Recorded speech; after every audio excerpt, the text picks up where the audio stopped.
Hello everyone, welcome to commerce studies. आज हम इस वीडियो में ये डिस्कस करेंगे कि जो आपका सब्जेक्ट है इनकम टैक्स, उसमें जो थ्रेटिकल पॉइंट ऑफ व्यू से जो क्वेश्चंस इंपॉर्टेंट हैं उनके बारे में। क्योंकि गाइज बहुत सारे स्टूडेंट्स को ना इस सब्जेक्ट में प्रॉब्लम आती है कि वो जो ये सब्जेक्ट है इसमें ऐसा नहीं है कि आप सिर्फ थ्रेटिकल पार्ट कंप्लीट कर लोगे या सिर्फ प्रैक्टिकल कर लोगे। आपके लिए दोनों चीज़ों की रिक्वायरमेंट होती है, क्योंकि कहीं ना कहीं हमें अगर प्रैक्टिकल क्वेश्चंस भी अटेम्प्ट करने हैं तो उसके लिए हमें थ्रेटिकल रूल्स जो है वो क्लियर होने चाहिए, राइट। तो फिर कुछ स्टूडेंट्स कहते हैं कि हमारे पास टाइम नहीं है इतना कि हम प्रैक्टिकल भी करें और थ्रेटिकल भी।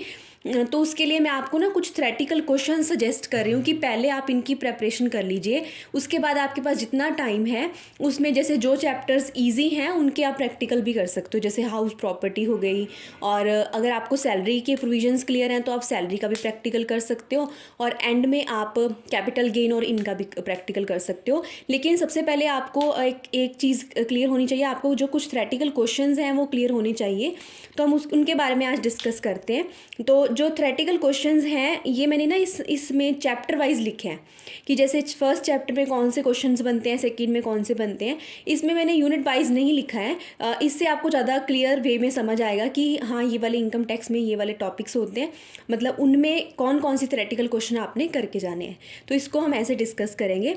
जैसे मैंने यहाँ पे लिखा है कि सबसे पहले आपने चैप्टर 1 जो होगा आपका, या फिर आपकी बुक में थोड़ा मतलब अलग तरीके से भी हो सकता है, चैप्टर 1 कोई और भी हो सकता है। तो जो आपका चैप्टर होगा जिसमें आपने सारी डेफिनेशंस आपको दी होंगी, बेसिक चैप्टर होगा, तो उसमें आपने डेफिनेशन सेसी की, पर्सन क्या होता है, टोटल इनकम क्या होती है, असेसमेंट ईयर क्या होता है, प्रीवियस ईयर क्या होता है। तो ये कुछ डेफिनेशंस हैं जो प्रॉपर कर लेनी है। इनमें से कुछ डेफिनेशंस या कुछ चीज़ें मैंने पहले ही करवा रखी हैं, तो आप प्लेलिस्ट पे जाके इनकम टैक्स को ओपन करके वहाँ पे वो सारे टॉपिक्स भी देख सकते हो। प्रीवियस ईयर अभी थोड़े टाइम पहले ही किया था, तो उसको भी आप चेक कर सकते हो, राइट। नेक्स्ट है ये कुछ डेफिनेशंस आपने करनी है। उसके बाद में एक चैप्टर होगा आपका एग्रीकल्चर इनकम का। देखो एग्रीकल्चर इनकम के प्रॉपर मैंने नोट्स अपलोड किए हुए हैं कि एग्रीकल्चर इनकम क्या है। अगर आपकी पार्टली एग्रीकल्चर और पार्टली नॉट एग्रीकल्चर इनकम हो तो आप कैसे अलग अलग करोगे उसे। और सेकेंड है कि असेसमेंट, एग्रीकल्चर इनकम की असेसमेंट कैसे होती है, इंटीग्रेशन क्या होता है। तो ये 2 क्वेश्चंस बनते हैं इसमें से, तो इसके मैंने नोट्स अपलोड किए हुए हैं, आप उनको चेक कर सकते हो। और मैंने मतलब उसमें सिर्फ कंक्रीट वे में ही लिखा हुआ ताकि आपको क्लैरिटी हो जाए, ठीक है। तो इसमें ये डेफिनेशंस जो ज़्यादा इंपॉर्टेंट है। उसके बाद में एग्रीकल्चर इनकम में ये जो पार्ट है आपने वो करके जाना है, और मैंने करवाया हुआ है ये। Next is residential status. Guys ये जो क्वेश्चन है ये कोई भी अगर आप प्रैक्टिकल भी अटैम्प्ट करना चाहते हो तो भी एक बार इसको पढ़ के जाना, क्योंकि कई बार क्या होता है कि कोई प्रोविजन हमें प्रैक्टिकल में क्लियर नहीं होती। तो ये क्वेश्चन जो है वो हर बार आता है एग्जाम में और बहुत ज़्यादा इंपॉर्टेंट है, और ये बनता भी है आना। क्योंकि देखो अगर हमें रेजिडेंशियल स्टेटस ही नहीं किसी का पता होगा तो हम टैक्स क्या कैलकुलेट करेंगे। तो हर बार ये क्वेश्चन जो है, आप चाहे किसी भी यूनिवर्सिटी के एग्जाम दे रहे हो तो ये क्वेश्चन हमेशा आता है कि रेजिडेंशियल स्टेटस क्या है और उसे कैसे डिटर्मिन किया जाता है। तो उसके कुछ रूल्स हैं। और इंसिडेंट ऑफ टैक्स क्या होता है, तो उसमें आपने वो इंडियन इनकम, फॉरेन इनकम, उसको ज़्यादा डिफाइन करना होगा, आपको वो चीज़ें लिखनी है। तो इसके भी मैंने वीडियो बना रखी है। मैं आपको साथ साथ बता रही हूँ कि कौन सी मैंने करवाई हुई है और कौन सी नहीं, ताकि आप उसके बारे में आपको क्लैरिटी हो तो आप देख पाओगे। नेक्स्ट इज़ रेजिडेंशियल स्टेटस, ये आपको क्लियर हो गया। नेक्स्ट है उसके बाद में आपने चैप्टर करना है कैपिटल और रेवेन्यू। मैं इसके लिए आपको सजेस्ट करूंगी कि आप एंड में भी कर सकते हो, क्योंकि इसमें से बहुत कम क्वेश्चंस आते हैं। मैं ऐसा नहीं कह रही हूँ कि नहीं आएगा, आ भी सकता है, लेकिन इसको आप एंड में कीजिएगा। पहले ये सारे क्वेश्चंस करने के बाद इसको एक बार छोड़ के नेक्स्ट हम देखते हैं नेक्स्ट क्या करना है आपने।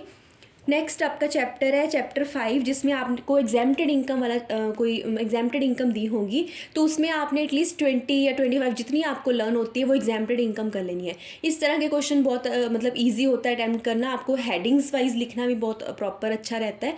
और ये भी क्वेश्चन मैंने करवाया हुआ है एग्जाम्प्टेड इनकम कौन सी है, तो इसको भी आप चेक कर सकते हो। तो देखो ये भी मैंने करवाया हुआ है, ये करवाया हुआ है, और एग्रीकल्चर इनकम करवाया हुआ है। इसमें मैंने सारी डेफिनेशंस नहीं करवाई हुई है, सिर्फ मैंने प्रीवियस ईयर की करवाई है और उसकी एक्सेप्शन करवाई है, वो चेक कर लेना।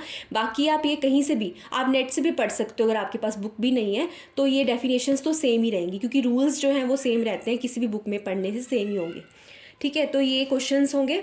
उसके बाद में अगर आपने नेक्स्ट पढ़ना है तो उसके बाद आपने क्या करना है, आपका नेक्स्ट चैप्टर है इनकम फ्रॉम द सैलरी। अगर आप सैलरी वाले चैप्टर में से देखोगे वैसे तो इसमें से प्रैक्टिकल आता है, लेकिन फिर भी आपको ये थ्योरेटिकल क्वेश्चन 5 मार्क्स के लिए आपके लिए इंपॉर्टेंट है।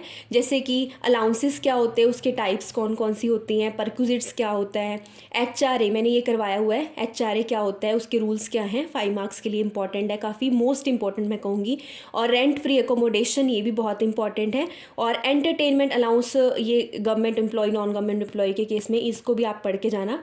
ग्रेचुटी क्या होती है, it is very important. Gratuity, leave encashment, pension, provident fund, तो ये नोट आप 5 मार्क्स के लिए प्रिपेयर करके जाना सैलरी में से। वैसे इसमें से 15 मार्क्स का प्रैक्टिकल आता है, लेकिन ये 5 मार्क्स के आपने प्रिपेयर करके जाने हैं for theoretical point of view. Next chapter है हाउस प्रॉपर्टी। देखो हाउस प्रॉपर्टी का अगर आप थोड़ा बहुत आपने पढ़ा होगा पहले, तो ये आप इसका प्रैक्टिकल भी अटैम्प्ट कर सकते हैं क्योंकि बहुत अच्छा है क्वेश्चन।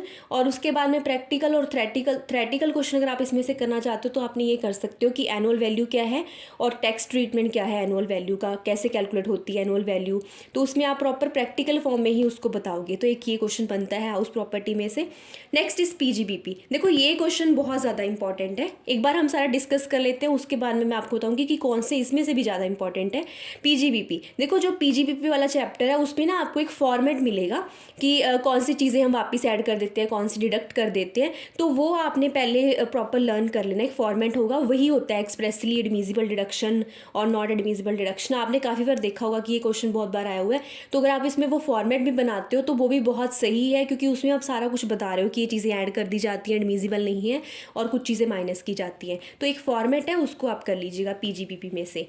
नेक्स्ट PGBP का एक और चैप्टर है, चैप्टर 8 होगा, या आपकी बुक में कोई और भी चैप्टर नंबर हो सकता है, डेप्रीसिएशन जिसमें दिया हुआ है। तो उसमें आपको सिर्फ 5 मार्क्स के लिए 2 क्वेश्चन प्रिपेयर करने हैं। वो क्या है, एक तो है अनअब्जॉर्ब डेप्रीसिएशन क्या होता है, और दूसरा क्या है एडिशनल डेप्रीसिएशन क्या होता है। ये 5 मार्क्स के लिए आपने करके जाना है। आई थिंक मैंने ये करवाए भी हुए हैं, एक बार चेक कर लेना प्ले लिस्ट पे, ये बहुत ज़्यादा इंपॉर्टेंट है।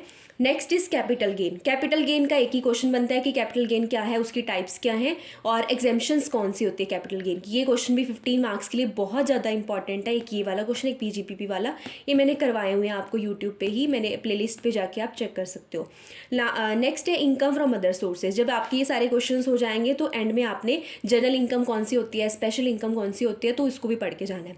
ठीक है, अभी मैं आपको अगर मैं सिलेबस वाइज अगर आपको यूनिट वाइज बताऊँ तो एक फर्स्ट यूनिट में से 15 मार्क्स के लिए रेजिडेंशियल स्टेटस वाला क्वेश्चन आपने करना है बहुत अच्छी तरह से, जो मैं कह रही हूँ। और दूसरा क्वेश्चन जो है फर्स्ट यूनिट में से आपको एग्रीकल्चर इनकम में से भी आ सकता है, और या फिर एग्जाम्प्टेड इनकम, कुछ भी आ सकता है इनमें से। ठीक है, और जो सेकेंड यूनिट है, सेकेंड यूनिट में से आपने PGBP वाला क्वेश्चन बहुत ज़्यादा अच्छी तरीके से पढ़ के जाना थ्योरेटिकल पॉइंट ऑफ व्यू से। और दूसरा क्वेश्चन जो है आपको कैपिटल गेन वाला और इनकम फ्रॉम अदर सोर्सेस, ये 3 क्वेश्चन प्रॉपरली पढ़ के जाने हैं, क्योंकि आपको 2 ही क्वेश्चन थ्योरेटिकल आते हैं, बाकी प्रैक्टिकल आते हैं। तो इस पॉइंट ऑफ व्यू से बाकी मैं आपको सजेस्ट करूँगी कि आप कुछ छोटे छोटे प्रैक्टिकल्स करके जाइए, जैसे ग्रेचुटी क्या कोई प्रैक्टिकल क्या है वो करके जाइए, और HRA कैसे सॉल्व होता है वो प्रैक्टिकल करके जाइए, क्योंकि 5 मार्क्स में आपको इनमें हेल्प मिलेगी। और एक सैलरी और हाउस प्रॉपर्टी में से तो 15 मार्क्स के ही प्रैक्टिकल क्वेश्चन आते हैं। तो अगर आपको सैलरी टफ लग रहा है तो आप हाउस प्रॉपर्टी का क्वेश्चन अटैम्प्ट कर दीजिए। ठीक है, तो आई थिंक आपको काफ़ी चीज़ों की क्लैरिटी हुई होगी। एक बार मैं आपको दिखा देती हूँ, आप स्क्रीनशॉट ले सकते हो इसका, 1 मिनट, अभी आप स्क्रीनशॉट ले सकते हो, और इसको पहले इनको प्रिपेयर कर लीजिए अगर अभी तक आपने कोई प्रेपरेशन नहीं की है। उसके बाद में आप जितने आपके पास टाइम मतलब अवेलेबल रहता है उसके अकॉर्डिंग आप प्रैक्टिकल क्वेश्चंस की भी प्रैक्टिस कर सकते हो। आई होप आपको क्लियर हो गया होगा। अगर आपको वीडियो अच्छी लगी हो तो लाइक कर देना, और चैनल को सब्सक्राइब कर देना, और अपने फ्रेंड्स के साथ भी शेयर कर देना। Thank you everyone.